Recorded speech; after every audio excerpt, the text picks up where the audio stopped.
Un viaje a los años 70 en México. Los años 70 fueron una época de transformaciones significativas en México. Las calles se llenaban de vehículos con diseños clásicos, los famosos camiones ballenas circulaban por la ciudad y los anuncios publicitarios que hoy consideramos retro eran una parte habitual del paisaje urbano. Además, muchas tiendas de autoservicio que en aquel entonces eran muy populares, con el paso del tiempo dejaron de existir. En este artículo, haremos un recorrido por 17 elementos que formaron parte de la vida cotidiana de aquellos años. Exploraremos desde tradiciones y lugares icónicos hasta productos y costumbres que dejaron una huella en toda una generación. Si viviste en esa década, este viaje seguramente despertará tu nostalgia, y si no, te permitirá conocer un México completamente distinto al actual. Acompáñanos en este recorrido en el tiempo y comparte con nosotros tus recuerdos sobre esta época. El Zócalo de la Ciudad de México en los años 70. El Zócalo ha sido siempre el corazón de la Ciudad de México, pero en la década de los 70 tenía una atmósfera muy distinta a la de hoy. En aquel tiempo, las calles que lo rodeaban estaban llenas de automóviles con diseños clásicos y el tráfico no era tan abrumador como lo sería en décadas posteriores. La Catedral Metropolitana, con su imponente arquitectura, se mantenía como un testigo silencioso del paso del tiempo. A su alrededor, los transeúntes vestían las tendencias de la época, pantalones acampanados, camisas con estampados llamativos y peinados voluminosos. El paisaje urbano estaba marcado por grandes anuncios publicitarios, la presencia de algunos tranvías aún en funcionamiento y los voceadores ofreciendo los periódicos del día. El Zócalo era un punto de encuentro para todo tipo de personas, empleados de oficina, comerciantes y turistas que llegaban a conocer la capital. Con el paso de los años, este lugar se ha transformado y modernizado, adaptándose a los nuevos tiempos. Sin embargo, para quienes vivieron los años 70, sigue siendo un símbolo de una Ciudad de México que ya no existe, pero que permanece en su memoria. El Museo Nacional de Antropología, un símbolo de orgullo en los años 70. Inaugurado en 1964, el Museo Nacional de Antropología aún era una novedad en la década de los 70. Su diseño vanguardista, creado por el arquitecto Pedro Ramírez Vázquez, destacaba por su enorme paraguas central y sus amplias salas de exhibición, convirtiéndolo en un emblema de la modernidad en México. Durante esos años, este museo era una parada obligatoria tanto para turistas como para estudiantes que deseaban conocer más sobre el pasado prehispánico del país. Entre sus exposiciones más emblemáticas se encontraban la famosa Piedra del Sol y la escultura de Coatlicue, piezas esenciales para comprender la historia de las civilizaciones mesoamericanas. Las visitas escolares eran muy comunes, y para muchos niños de aquella época, recorrer sus pasillos y observar los enormes dioramas y objetos antiguos fue su primer acercamiento a la historia de México. La experiencia de explorar este recinto dejaba una huella imborrable en su memoria. Aunque hoy el Museo Nacional de Antropología sigue siendo reconocido como uno de los más importantes del mundo, en los años 70 tenía una magia especial. En aquel tiempo, era símbolo del orgullo nacional y reflejaba el auge de un México moderno que buscaba preservar su identidad. El Palacio de los Deportes y la icónica Feria del Hogar. Construido para los Juegos Olímpicos de 1968, el Palacio de los Deportes todavía era una estructura relativamente nueva en la década de los 70. Su cúpula de cobre y su diseño innovador lo convirtieron en un referente arquitectónico en la Ciudad de México. En aquella época, este recinto no solo albergaba eventos deportivos y conciertos, sino que también era el escenario de uno de los acontecimientos más esperados del año, la Feria del Hogar. Este evento anual reunía a cientos de expositores que ofrecían una gran variedad de productos, desde muebles y electrodomésticos hasta ropa y juguetes. En una época en la que los grandes centros comerciales aún no dominaban el panorama de las compras, la Feria del Hogar se convirtió en una tradición para muchas familias. Además de adquirir lo último en el mercado, los asistentes podían participar en rifas, concursos y disfrutar de espectáculos en vivo. Uno de los atractivos más grandes de la feria era la presencia de celebridades de la televisión, quienes realizaban presentaciones y convivían con el público. Para quienes vivieron esa década, la Feria del Hogar es un recuerdo imborrable, un evento que marcó la vida cotidiana y que con el tiempo se convirtió en parte del legado de la Ciudad de México. Paseo de la Reforma en los años 70, un símbolo de modernidad. Durante la década de los 70, Paseo de la Reforma ya se había consolidado como una de las avenidas más importantes de la Ciudad de México. A lo largo de su recorrido se podían ver imponentes edificios, oficinas y centros financieros que reflejaban el crecimiento económico del país.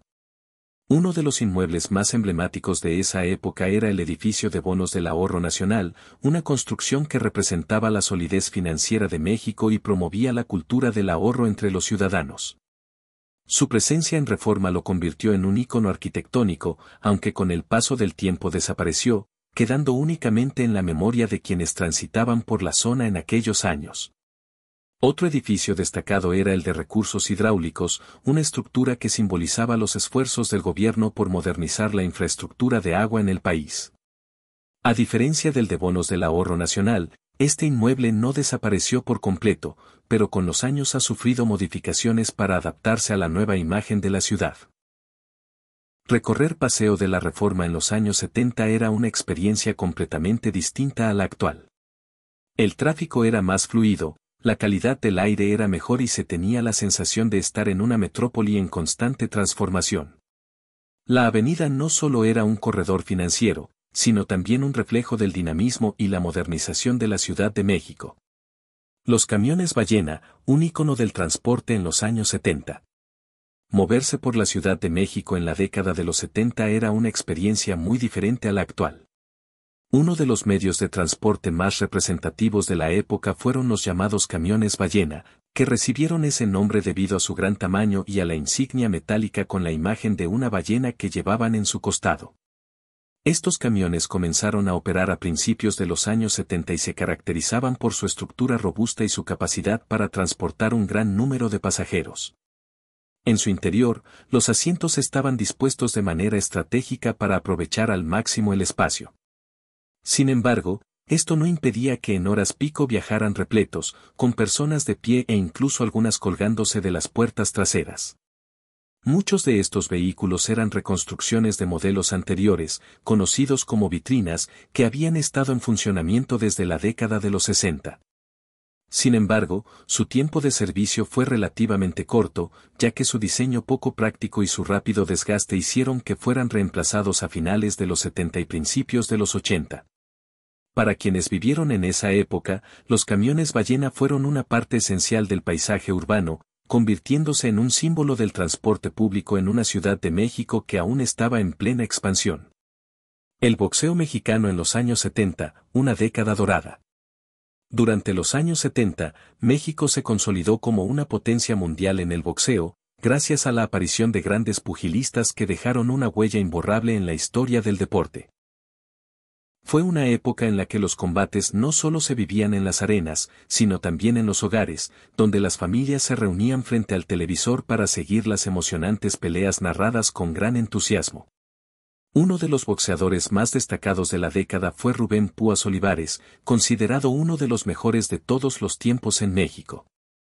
Con su estilo agresivo y su poderosa pegada, logró conquistar múltiples títulos mundiales en las categorías de peso gallo y peso pluma, convirtiéndose en un auténtico ídolo del público. Otro gran exponente de la época fue Miguel Canto, quien brilló en la división de peso mosca.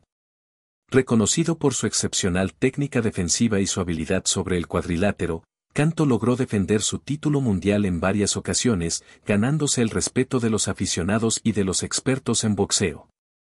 Las peleas de boxeo en los años 70 eran verdaderos acontecimientos.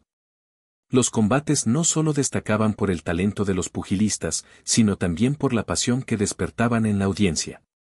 Hoy en día, el legado de estos campeones sigue vigente, y para muchos, los años 70 representan una de las épocas más gloriosas en la historia del boxeo mexicano. La publicidad en los años 70, el impacto de Cerveza Corona.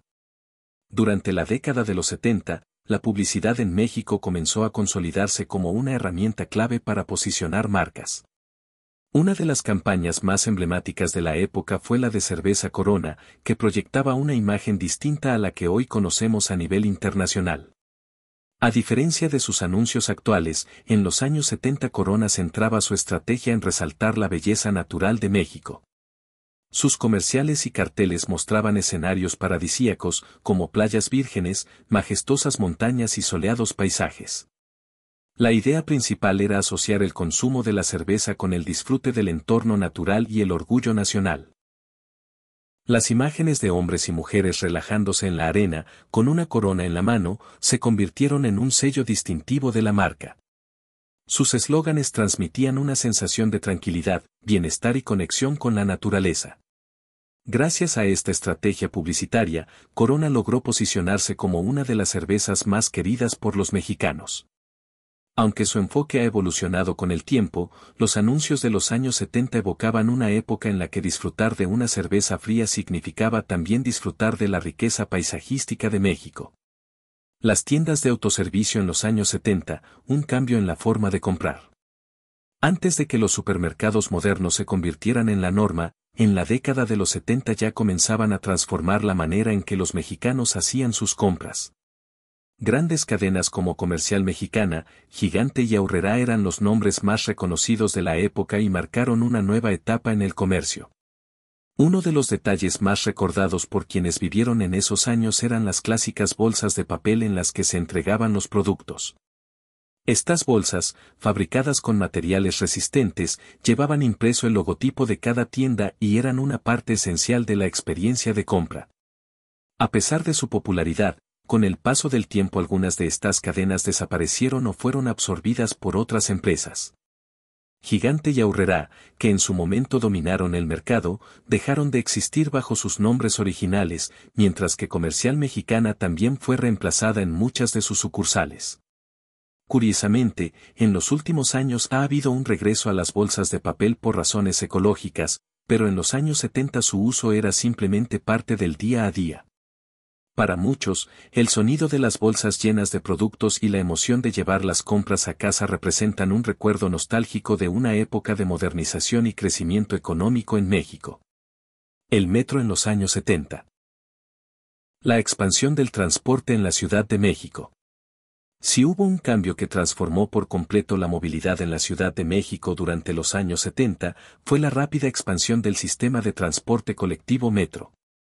Aunque el servicio había sido inaugurado en 1969 con solo 3 líneas, la siguiente década fue clave para su crecimiento, convirtiéndose en la columna vertebral del transporte público en la capital. Durante este periodo se construyeron y pusieron en operación varias líneas que siguen funcionando hasta el día de hoy, como la línea 3, Indios Verdes, Universidad, y la línea 4, Martín Carrera, Santa Anita. La ampliación del sistema permitió conectar nuevas colonias y ofrecer a miles de ciudadanos una alternativa de transporte más rápida y eficiente. En los años 70, viajar en el metro era una experiencia muy distinta a la actual. Los trenes mantenían un diseño más clásico, los boletos eran de cartón y tenían un costo sumamente accesible. Para muchos, el metro no solo representaba comodidad, sino que era una opción confiable frente a los autobuses y camiones de la época, que en ocasiones resultaban poco eficientes o incómodos. El crecimiento del metro en esta década fue crucial para el desarrollo de la Ciudad de México, facilitando el desplazamiento de millones de personas y estableciendo las bases del sistema de transporte que sigue operando en la actualidad. El Chavo del Ocho, un fenómeno televisivo que marcó generaciones. Uno de los programas más queridos en la historia de la televisión mexicana debutó en 1971 bajo el nombre de El Chavo del Ocho, sin saber que se convertiría en un éxito mundial que trascendería generaciones. Su nombre se debía a que inicialmente se transmitía en el Canal 8, aunque más tarde pasó a formar parte de la programación de Televisa tras la fusión de Televisión Independiente de México con Telesistema Mexicano. Las aventuras de El Chavo, La Chilindrina, Don Ramón y el resto de los personajes conquistaron a la audiencia con su humor sencillo y situaciones cotidianas con las que el público podía identificarse. Sus diálogos y frases icónicas, como el famoso "fue sin querer queriendo o bueno, pero no te enojes", se volvieron parte del habla popular y aún hoy son recordadas con cariño. En los años 70, sintonizar El Chavo del Ocho significaba compartir un momento de diversión en familia. La serie no solo reflejaba la inocencia de la niñez y los problemas típicos de una vecindad, sino que también ofrecía mensajes sobre la amistad, la solidaridad y la importancia de la comunidad. El impacto del programa fue tan grande que, aunque los años han pasado, sigue siendo recordado como uno de los mayores éxitos de la televisión mexicana. Su legado ha trascendido fronteras y continúa vigente en muchos países, donde sus capítulos aún son disfrutados por nuevas generaciones.